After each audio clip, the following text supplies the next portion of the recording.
बात करेंगे पड़ोसी मुल्क नेपाल की। नेपाल में तख्ता पलट, जी हां, बड़ा विद्रोह, बड़ी खबर। अब सुप्रीम कोर्ट में भी प्रदर्शनकारी घुस चुके हैं। प्रदर्शनकारियों ने संसद भवन में आग लगा दी है। बड़ी खबर इस वक्त की, संसद भवन में भी आग लगाई। प्रदर्शनकारियों ने संसद भवन में आग लगाई। सुप्रीम कोर्ट में भी अब घुस चुके हैं प्रदर्शनकारी। पूर्व पीएम शेर बहादुर देउवा को भीड़ ने पीटा है।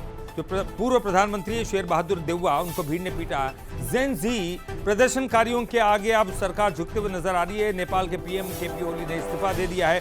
देश छोड़कर प्लेन से भाग सकते हैं दुबई की तरफ। ओली ने डिप्टी पीएम को देश की कमान सौंप दी है। प्रदर्शनकारियों के कब्जे में संसद और पीएम ऑफिस दोनों ही आ गए। तो संसद परिसर में आग लगाई।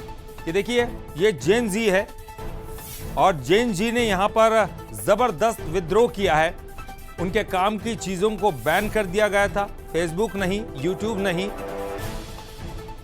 और ये तमाम चीजें जब बैन कर दी गई तो जेन जी का गुस्सा सड़कों पर उतर पड़ा। जनता की जीत या फिर ये कोई राजनीतिक षड्यंत्र है, ये तमाम चीजें हैं जिस पर बाद में बातें होंगी। लेकिन फिलहाल तो देखिए नेपाल में क्या कुछ चल रहा है। नेपाल में सत्ता पलट गई है। केपी ओली प्लेन से भागने की फिराक में है।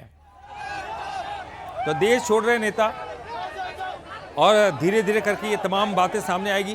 केपी ओली के बारे में बात आ रही है कि वो दुबई जा रहे हैं। कई जगह आग लगा दी गई है।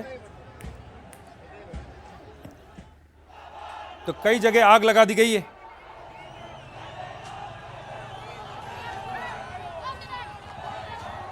तो कई जगह आग लगा दी गई है। आप देखिए, ये जेन जी है जो कि अब सड़कों पर उतर आई है।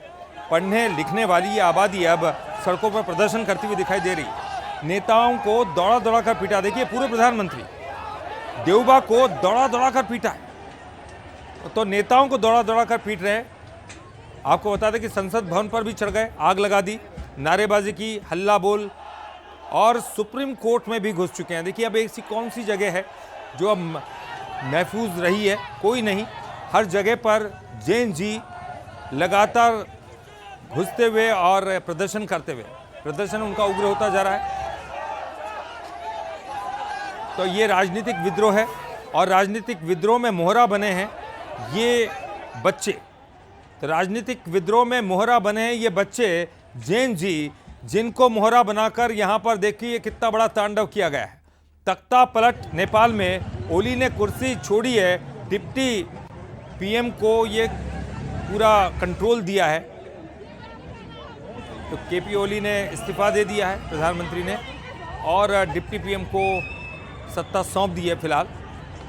अब देखना होगा कि क्या कुछ होता है। लेकिन तस्वीरें बहुत ही भयानक आ रही है।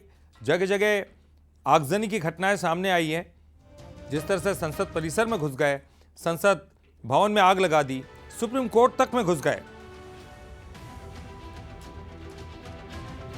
तो आपको बता दें कि जेन जी आंदोलन का प्रमुख चेहरा,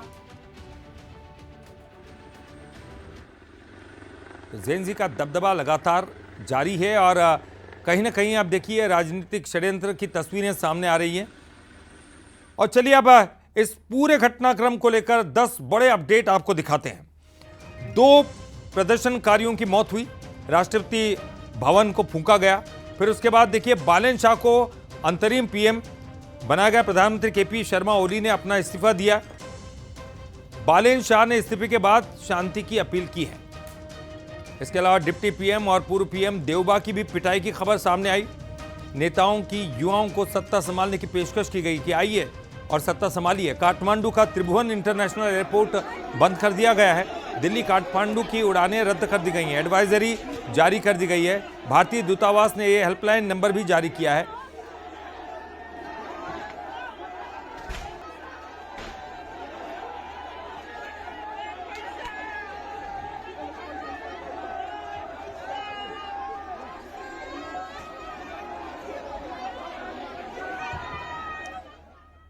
और चलिए अब आपको बताते कि जेन जी आंदोलन के पीछे आखिरकार कौन है।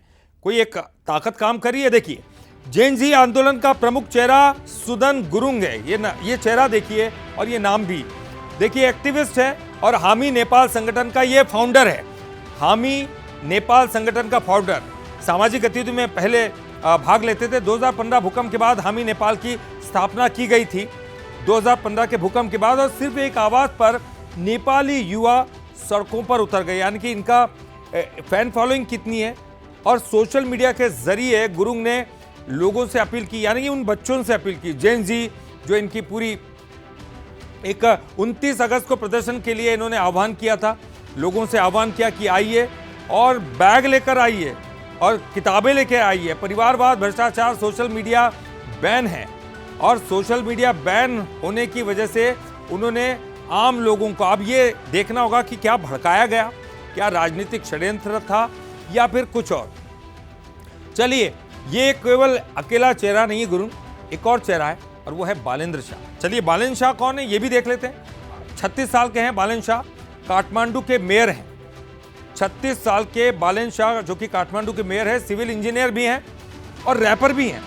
बालेंद्र शाह एक रैपर भी हैं और पढ़े लिखे हैं, सिविल इंजीनियर है। 2023 टाइम मैगजीन टॉप 100 में ये शामिल भी हैं, यानी इतने प्रसिद्ध हैं। इंटरनेट पर बड़े पैमाने पर इनके फॉलोअर्स हैं, फैंस हैं और उसका इनको फायदा अभी मिला है। युवाओं के बीच रोल मॉडल की तरह शाह है। युवा इनकी बात आंख बंद करके सुनते हैं।